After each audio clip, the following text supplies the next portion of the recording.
Assalamualaikum warahmatullahi wabarakatuh. Biar agak beda dari edisi pendidikan seni rupa ya, jadi saya nggak pakai topi.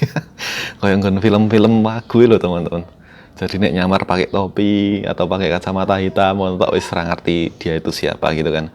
Oke, assalamualaikum warahmatullahi wabarakatuh. Selamat siang.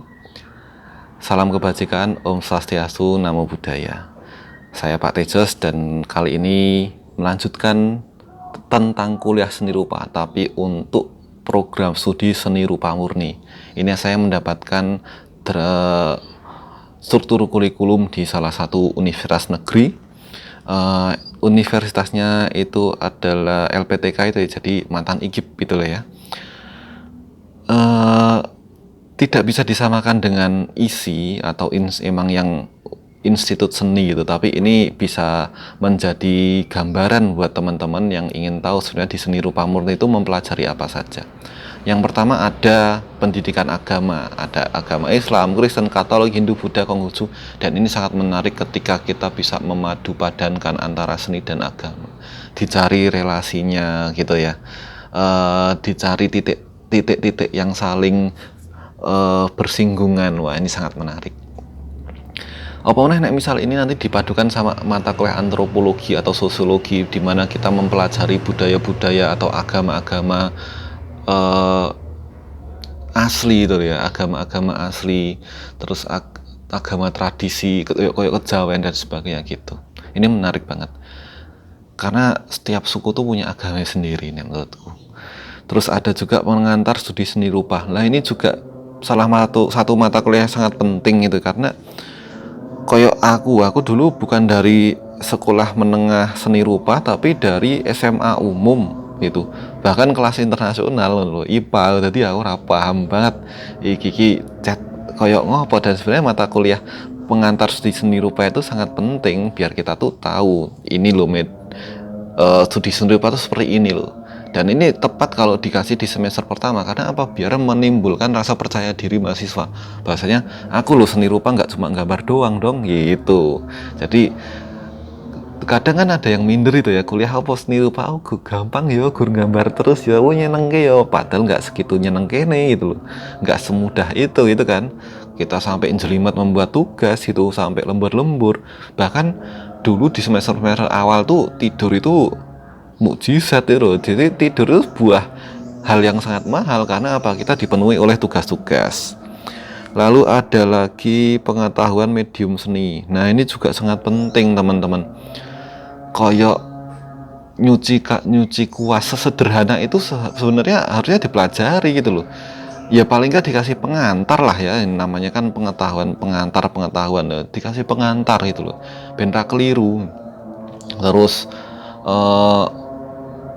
nah ini enaknya lagi kalau kita juga melihat video atau melihat pertunjukan seni, atau kalau nggak pameran itu ya. Jadi kita benar-benar terjun langsung ke lapangan, kita juga ke senimannya, ngono kan ya, agar mengetahui bahasanya medium seni itu tidak hanya gambar tok, tidak hanya 2 dimensi atau hanya 3 dimensi yang kalau kalian tahu cuma patung doang, tapi ada banyak banget. Ada juga sejarah kebudayaan. Nah ini juga menarik ini, sejarah kebudayaan kita sendiri. Biar apa? Biar seni itu kan juga salah satu kita biar jadi agen budaya gitu kan ya, kalau masuk ranah seni itu ya. Jadi kita harus tahu soal sejarah kebudayaan. Ada ini tadi yang tak bilang, rupa dasar 2 dimensi, itu kalau di kampus lain ada Nirmana Dwimatra. Terus ada juga sketsa. Wah ini sangat menyenangkan mata kuliah sketsa itu, jadi kita bisa menangkap imaji gitu, menangkap citra itu ya, hanya dengan beberapa kemudian shot. Wah itu biasanya kalau sketsa itu tugasnya membuat 500 sampai 1000 sketsa dalam 1 semester. Itu menarik banget, seneng banget teman-teman.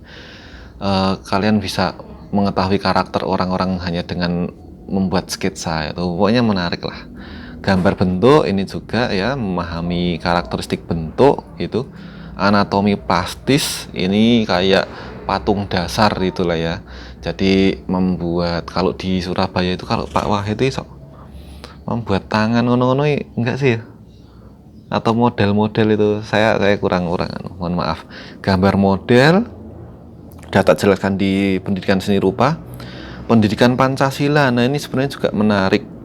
Bahasanya orang-orang seni itu kadang-kadang kan suka dikontraskan dengan hal-hal yang berbau politik kenegaraan. Padahal sebenarnya seni itu adalah agen soal kenegaraan juga ya, agent of nation itu. Jadi seni, bagaimana peran seni untuk kenegaraan. Nah, ini sebenarnya. Nah, ini juga ada mata kuliah bahasa Indonesia ya. Yang tadi tak bilang di mata kuliah, di pendidikan seni rupa ini sangat penting teman-teman. Kebicaraan nulis ki kowe kudu paham, kamu harus paham caranya membuat kalimat. Caranya membuat kalimat tuh lebih apa ya? Pretensius, kalimat pretensius. Terus untuk menjelaskan karyamu, terus membuat metafor, untuk membuat judul apa, kok emang membuat deskripsi karya tapi penyampaiannya metafor. Wah, itu kok kudu sinau bahasa Indonesia meneh.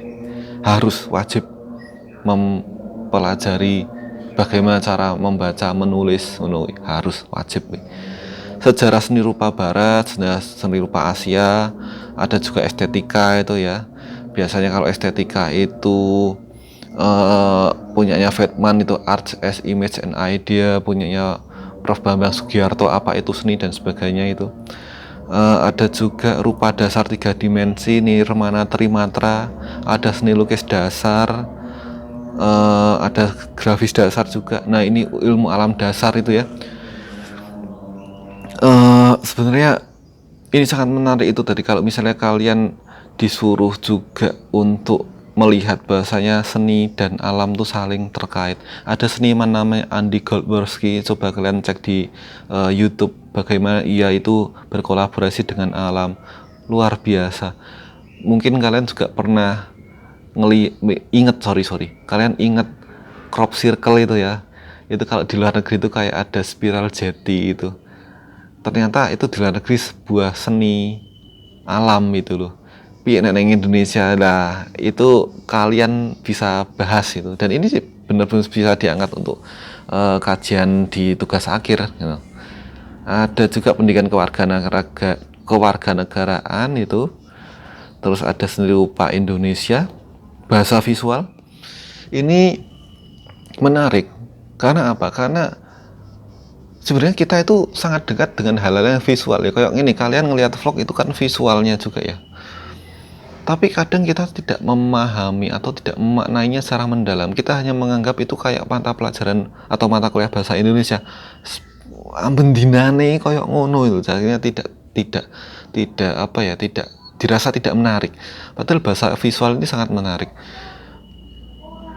Ada cover senyum. Nah, ada iklan kesehatan senyum, terus dokter itu baru senyum, itu maknanya apa, itu biasanya dibahas di mata kuliah bahasa visual. Nanti diajari juga soal semiotik dari Peirce, Saussure atau Barthes gitu ya.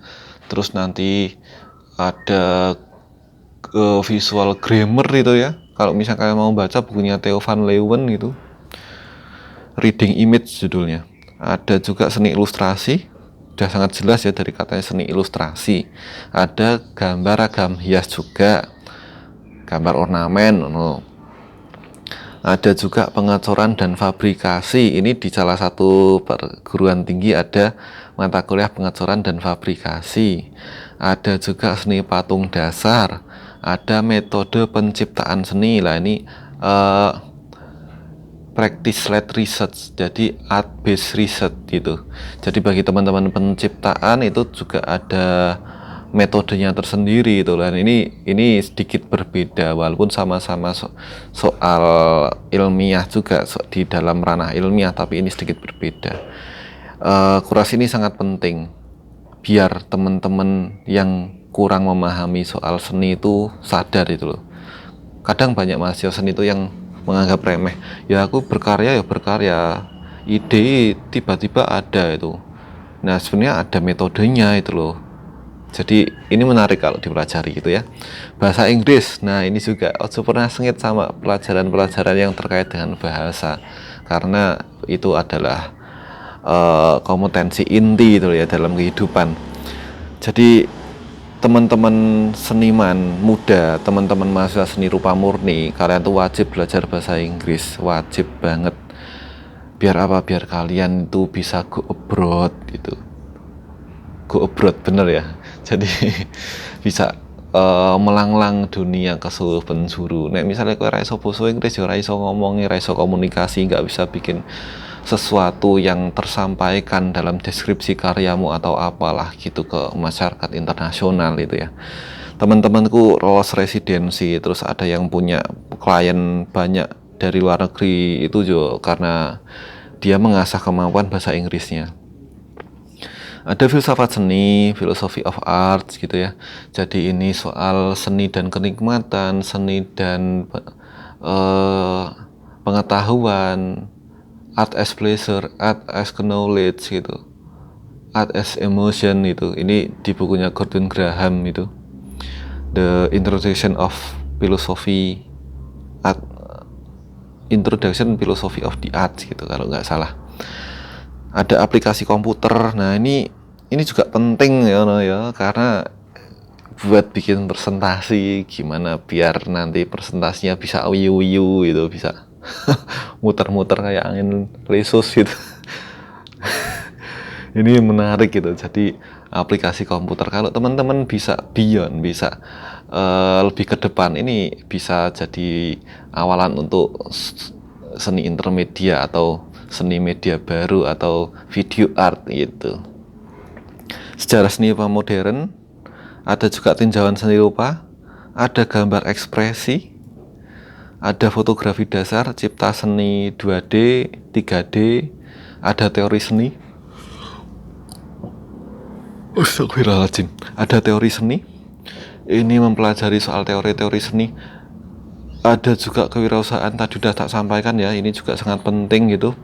Ada filsafat ilmu, Juyun Surya Sumantri, itu buku yang sangat top kalau kalian mau mempelajari soal filsafat ilmu.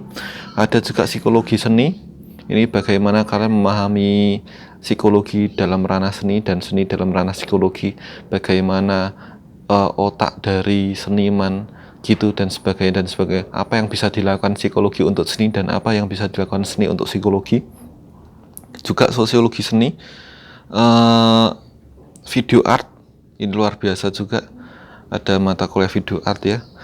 Terus ada seni dan ruang publik, ada kajian budaya visual, ada antropologi seni, ada kritik seni, manajemen seni, ada kajian seni rupa, ada seni media, ada fotografi kontemporer, ilustrasi buku dan komik, seni rupa kontemporer. Ada juga metodologi penelitian seni, ada studi kritik dan kuratorial bagi teman-teman yang punya fokus atau punya minat besok ingin jadi kurator gitu. Ada juga seni dan pasar, ini juga sangat bermanfaat bagi teman-teman ya dalam memasarkan karya seninya.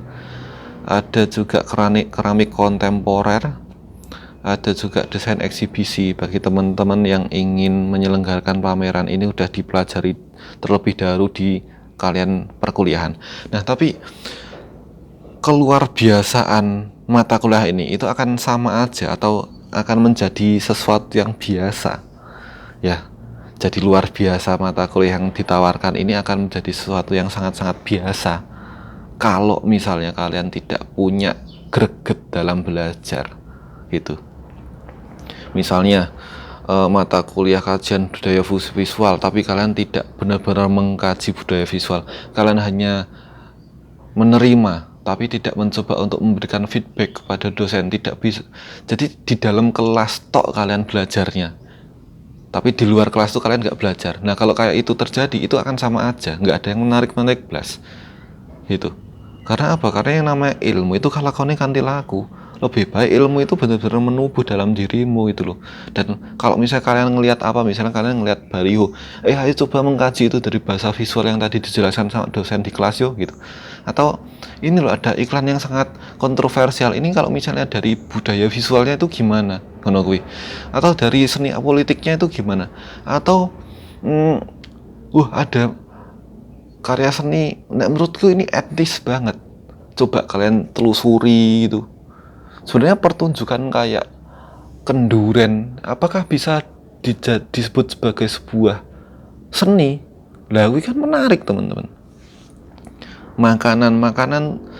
Makanan seorang pramusaji meletakkan makanan, nasi, ini piring, ini nasi, di sini ini ada ayam gini-gini, terus dikasih kuah, ditaburi daun berambang goreng gitu loh ya. Itu seni bukan sih, ngono. Terus di pinggir jalan ada spanduk pecel lele, terus kamu baru lapar itu loh ya, maghrib pulang ngelihat kanan kiri, itu bisa dikatakan sebagai sebuah pameran dengan hal yang berbeda nggak sih? Ada juga antropologi indrawi. Jadi punya seni itu sangat luar biasa teman-teman. Tapi kadangkala orang itu ngeremeh kayak loh, gitu ya. Sayangnya seperti itu. Jadi pede ya, jadi orang seni itu pede aja, gitu. Nah, hanya sedikit yang bisa tak sampaikan, karena biar nggak kelamaan gitu loh ya. Kalau misalnya ada yang kurang jelas, tolong ditulis di komentar gitu. Terima kasih telah menerima atau telah memaklumi dan memahami kekurangan yang ada di vlog ini. Sekali lagi, ini hanya gambaran gitu, tidak semua kampus seperti ini, dan tidak semua kampus itu misalnya materi kritik seni rupa, aku tadi ngomongin A tapi di kampus lain ngomongin B, ya nggak apa-apa, karena setiap person di dosen tuh beda-beda. Tapi alangkah baiknya kalau misalnya kalian tuh ngajar seni rupa, mata kuliahnya itu saling berelasi gitu, jadi menjadi sebuah kesatuan loh. Jadi tidak hanya berdiri sendiri yang mencar-mencar, tapi menjadi satu bentuk yang menyatu, yang kokoh itu. Jadi kalau dirubuhkan tuh sulit gitu. Jadi besok nih kalian lulus dari seni rupa, kalian punya pondasi keilmuan yang sangat kokoh gitu. Semangat belajar teman-teman, karena kalau sama kalian belajar tuh kalian tidak akan ada habisnya, tidak akan ada matinya gitu loh ya. Terima kasih. Selamat siang. Wassalamualaikum warahmatullahi wabarakatuh.